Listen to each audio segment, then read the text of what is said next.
Est-ce la solution pour dissuader les casseurs ou en tout cas pour les identifier après leur forfait? Après les violences en marge du sacre du Paris Saint-Germain, le ministre de l'Intérieur s'est dit favorable à l'utilisation de la reconnaissance faciale. Mais cette technologie est aujourd'hui interdite en France. Seules quelques expérimentations ont été autorisées, notamment à Nice. Emmanuel Binet et Paul Gély. Pendant 5 ans, ces caméras intelligentes ont scruté les véhicules stationnés devant les écoles. C'est terminé depuis la semaine dernière, jugé illégal par la Commission des libertés, provoquant la colère du maire de Nice.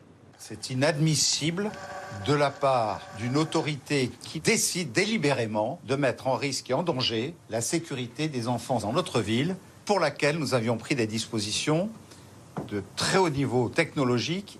Des caméras intelligentes expérimentées dans plusieurs villes au moment des Jeux Olympiques. Il était alors possible de détecter mouvements de foule, colis suspects, individus armés. Le gouvernement, lui, veut désormais aller plus loin avec la reconnaissance faciale inspirée du modèle chinois. Mais pour cela, il faut changer la loi. On ne peut pas faire un algorithme sur la couleur de peau, sur des émotions, sur des choses comme celle-là. Il faut qu'on prévienne les gens qu'on va faire d'identification en temps réel et qu'on fasse une exception uniquement pour des événements de grande portée avec des risques majeurs. À quoi cela servirait-il? Identifier par exemple en temps réel les auteurs de violences commises le week-end dernier après la victoire du PSG. Voilà, effectivement, vous voyez qu'on voit certains visages de façon très nette. Et grâce à un algorithme, on pourrait identifier les personnes tout de suite. Ça permet d'éviter les alias, les personnes qui ont plusieurs identités.